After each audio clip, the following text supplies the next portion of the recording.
Nakagulat word, isang tanong ang bumubulabog ngayon sa mga fans. Nasaan si Renza Bando? Sa nalalapit na tune-up game ng Gilas Pilipinas laban sa Macau Black Bears ngayong Hulyo 28, lumalabas na maglalaro tayo minus Air Abando. Bagamat bahagi ng Asia Cup pool, ang high-flying wingman ay posibleng hindi pa kasama sa kasalukuyang Main Gilas camp at inaasahang sasama pa matapos ang kanyang mga commitments na talagang nagpagulat sa marami. Ngunit sa kabila ng pagkawala ni Abando, mayroon malaking balita na gumulat din sa lahat, ang presensya at bilis na ipinapakita sa training camp. Kumpirmadong present at todo ensayo si Angelo Cuame na nagpapakita ng pambihirang lakas sa front court at handa siyang makipag-ugnayan sa mga bagong kasama. Ang Macau Black Bears, na kilala sa pagiging strong na team na may matitinding imports, ay magiging seryosong pagsubok sa Gilas. Abangan ang mga detalye kung paano haharapin ng Gilas ang hamon na ito nang wala si Air Abando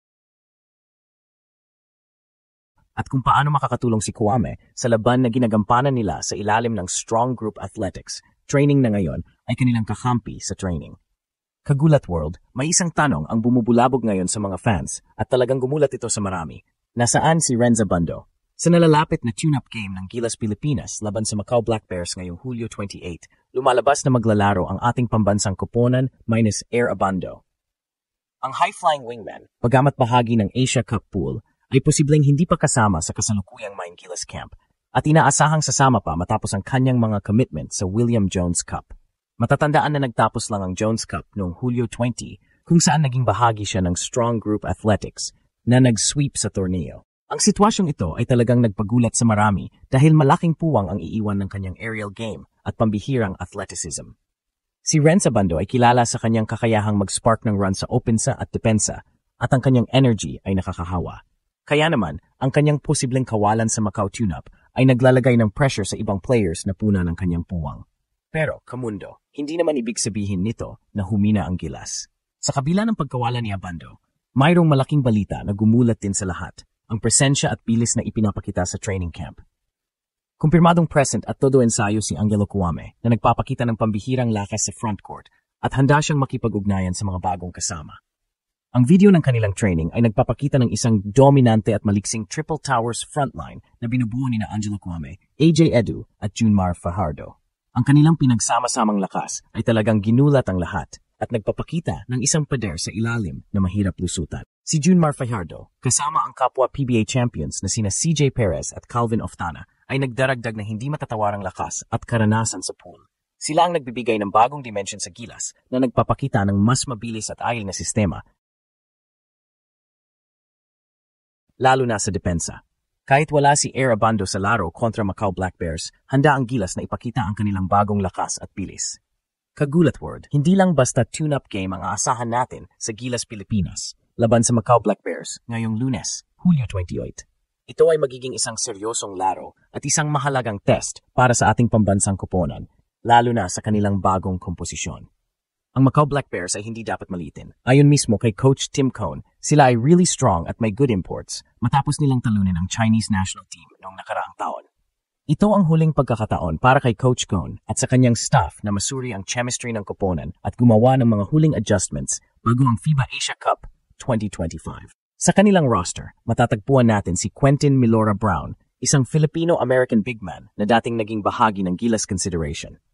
Kilala si Milora Brown sa kanyang lakas sa rebounding at abilidad na mag-score sa ilalim at ang kanyang matchup laban kina Cuame, Edu at Fajardo ay magiging isang highlight. Bukod sa kanya, ang Black Bears ay mayroon ding iba pang matitinding imports at local talents na magsisilbing matinding pagsubok sa depensa ng Gilas. Ang laban na ito ay magbibigay ng pagkakataon sa Gilas na subukan ang kanilang kakayahang mag-execute ng offensive plays laban sa isang foreign team at mapanatili ang kanilang defensive intensity sa buong laro.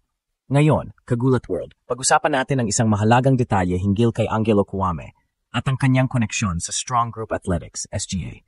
Talagang ginulat niya ang lahat sa training camp dahil sa kanyang bilis at lakas. Si Cuame ay naglaro para sa Strong Group Athletics sa William Jones Cup kung saan sila nag-sweep ng 8-0 record. Ang kanyang pagiging bahagi ng SGA sa Jones Cup ay nagbigay sa kanya ng sapat na karanasan sa mataas na level ng kompetisyon bago siya sumama sa Gilas Camp. Ito ang SGA present na binabanggit natin, ang kanyang presensya at pagiging handa dahil sa Jones Cup stint. Gayunpaman, mahalagang linawin, Kagulat word, na habang kumpirmadong maglalaro si Kwame sa Macau tune-up game, malabong papayagan siyang lumaro sa mismong FIBA Asia Cup, maliban na lang kung hindi magagamit si Justin Brownlee. Ito ay dahil sa striktong alituntunin ng FIBA na nagpapahintulot lamang ng isang naturalized player bawat kuponan sa bawat torneo. Dahil si Kwame ay nananatili sa klasifikasyon ng FIBA bilang naturalized player at inasahang si Justin Brownlee ang pipiliin ng Gilas para sa naturalized player slot sa Asia Cup, limitado ang papel ni Kwame. Patuloy din nating tututukan kung paano hahatiin ni Coach Cone ang playing time sa Macau tune-up, lalo na't kakadating lang ng mga players mula sa PBA Finals. Kagulat world, matapos ang seryosong tune-up game laban sa Macau Black Bears, nakatutok na ang Gilas Pilipinas sa kanilang pangunahing misyon, ang FIBA Asia Cup 2025 sa Jeddah, Saudi Arabia. Ang kanilang triple towers, Kwame, Edu at Fajardo, kasama ang mga bagong dagdag tulad ni CJ Perez at Calvin Oftana, ay handang-handa ng lumaban. Nasa Group D ang Gilas, kasama ang Chinese Taipei, New Zealand, at Iraq.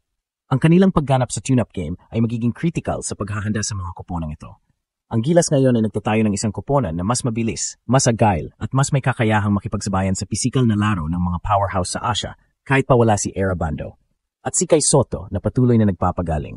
Ang kuponan ay determinadong ipakita ang kanilang kakayahan sa internasyonal na entablado, lalo na sa defense. Ang mga adjustment na ginawa upang maging mas mabilis at flexible, lalo na sa off-ball screens at switches na naging hamon noon para sa ilang big man, ay inaasahang magpapahirap sa opensa ng kalaban. Ang kanilang pagkaisa at determinasyon ang magdala sa kanila sa tagumpay. Speaking of Gilas at international hoops, Kagulat World, mayroon tayong mabilis na NBA update na may direktang koneksyon sa ating mga kababayan. Ang ating Philam Pride na si Jordan Clarkson ay formal nang lilipat sa New York Knicks. Matapos ang kanyang buyout sa Utah Jazz, pumirma si Clarkson ng 1-year veterans minimum deal na nagkakahalaga ng mahigit $3.6 million. Ito ay isang strategic move para sa Knicks na pinalakas ang kanilang bench scoring. Samantala, patuloy ang pagsubaybay ng fans sa paggaling at NBA dreams ni Kai Soto. Bagamat out pa rin siya sa Asia Cup dahil sa ACL injury, masigasig siyang nagre-rehab at nananatiling committed sa kanyang layuning makarating sa NBA. Bukod sa kanya, ang Pinoy-American sensation na si Jalen Green ay nasa bagong kabanata na rin ng kanyang career matapos lumipat sa Phoenix Suns bilang bahagi ng isang blockbuster trade. Nais ni Green na makatulong sa Suns na bumuo ng isang winning culture kasama si Devin Booker.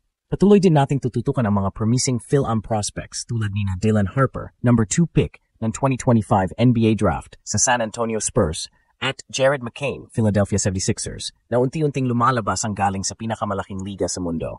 Abangan ang kanilang mga contract updates at kung sino pa ang magiging highest paid na Pinoy sa NBA.